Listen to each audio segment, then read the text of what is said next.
So here's our Coachman Freedom Elite 27 QB. This is the renter orientation. We have the driver's seat right here. We have the wide angle mirrors. These are manual adjust mirrors. This whole housing moves on the end of the arm here. So you just grab the mirror and move it right to left or up or down.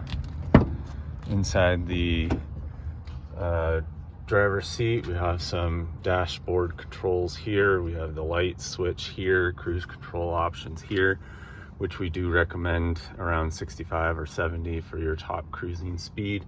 Your hazard light switch, and pretty much everything else is pretty self-explanatory. This is a tow haul mode, which with this larger vehicle can be beneficial, especially when you're going up or down grades. It changes the shift pattern on the transmission. This is 110 power when the ignition is running, and the radio does have a backup camera on this as well. Let's take a walk around outside and then we'll show you inside. So here we have the generator storage compartment right here. This is mostly just for your information. There's controls inside. Then we have the little storage compartment here. We have the power here.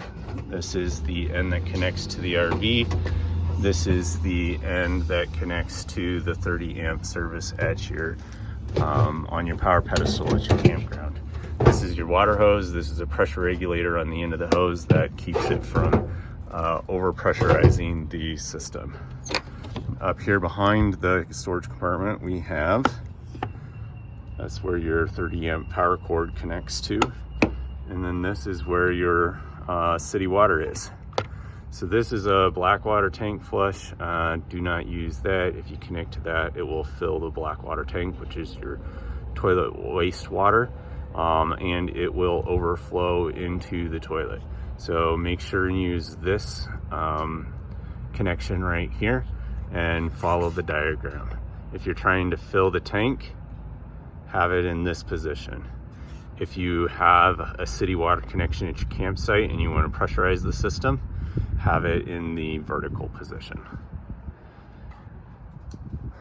We have unleaded gasoline fill right here, just the regular unleaded gasoline is fine. And here we have the dump waste tank dump area. Our sewer hose is here in the rear bumper. This end right here connects to the RV. The other end is just an open-ended hose that you drop in a few inches at the dump station. So this one here, you connect your hose right here. You remove this cap, connect the hose, and then you've got your black water valve. Go ahead and open this valve, and then you need to go to the other side, and you can see the valve handle right there. These are pull valves, so you just pull out on it. This is the actual valve for the black water tank. So once you're connected, this is open. You can go around to the other side and open the other side and let it drain out. Once it drains out, you can close those valves and then do your gray water. You pull your gray water valve and let that drain, and then you can close that all up and stow your hose. Storage compartment. Additional access to the storage compartment. Here you can see we've got a couple of camp chairs in here, and then that's the same storage compartment as those other two access panels. Here we have some 110 outlets. If you have that at your campsite or you're running the generator, you can run 110 appliances here. This is your propane. That is your propane shutoff valve. There's another storage compartment. There really isn't. It's not very big, not a lot of room for much there. Inside here, we have a battery disconnect switch. This should be on when you're camping. This will kill all the 12-volt power in the RV, including the refrigerator options. So operations, excuse me. So you leave that in the on position unless you're storing the RV for a couple of days or something like that. This is your interior light switch, your patio light switch, and your awning controls. Always make sure to hit the in button when you're going in.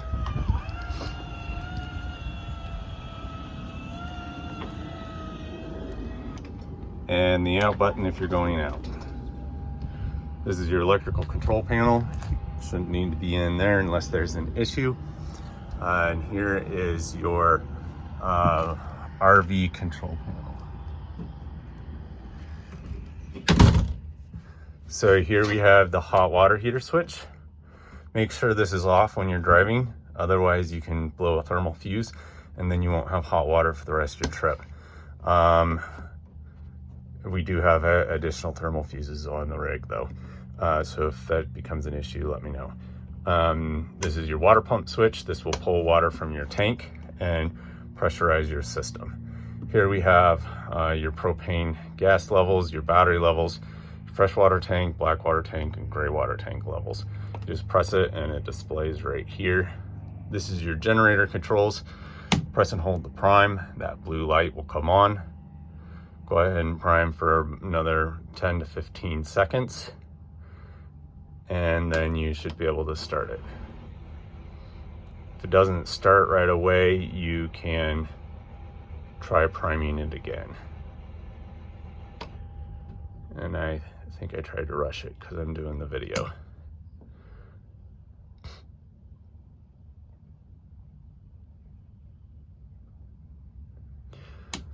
Once the generator starts, the system will allow it to idle for 10 to 15 seconds. Excuse me, 30 to 45 seconds, and then it will automatically connect over the power, and then you'll have your 110 power throughout the RV. Always make sure your air conditioner is off when starting or stopping the generator. Here's your checkout checklist. Now, so we have a bed up here. So this under the pillows, you pull that forward and you turn that into a bed. There's a ladder under there that connects right there. There's a safety net that connects in these seat belt buckles right here. The TV there swings forward, and you can use that with 110 power. The dinette turns into a bed. You lift the dinette up and remove the posts, and then the dinette board sits on this ledge right here. You move the seat cushions out to sit there. This is our welcome kit we have in every rental. This is our kitchen kit, which is an optional add-on. There are 4 seat belts in the dinette and 3 seat belts on this couch. Obviously 2 up front. All passengers must be buckled by law to whenever the vehicle is in motion. This turns into a bed. You simply lift and pull out on the front of it right there. So this is the kitchen sink, the stove. You have your ignition right here on your stove. Sometimes it does take a few to get it going, but that's that right there. Then you have your oven controls. You got your oven controls right here. Your pilot light, press and hold. You actually have to light your pilot with a lighter. It's all the way back in here.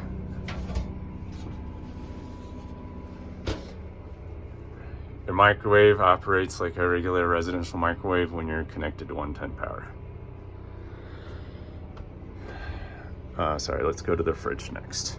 So this is your fridge. You got your on-off button right here. It's in the automatic right now. These do have to be fairly level to operate correctly, and they can default if they're not level. So in that case, this light here will be illuminated, and if that happens, get the RV parked level and turn it off for about 30 seconds and restart the refrigerator. This is your thermostat, your mode here. You've got your fan settings, your cool settings, and your heat settings, and then your temperature settings right there. A couple of light switches right here inside the shower, and there is privacy here for but inside the shower here you got your hot cold knobs right here, and then your shower head. This is a shut off valve right here, so if your shower is not working, make sure this is in the on position, as well as your hot cold knobs. The toilet and vanity are over here, so your sink, just normal operations here. Your toilet has a pedal flush right here. We have some black tank deodorizing tablets in here. Up there's the instructions on the back of those. Then we have some RV toilet paper. Only use RV toilet paper should you need more. This is the back bedroom here. You have some 12-volt power options there, and then there are some 110 outlets on the sides of the beds. Got a wardrobe here and storage cabinets across the top there, and here's another light switch. So I believe that pretty much sums everything up. If you have any other questions, please let us know. We hope you have a great trip and enjoy our RV. Thank you very much.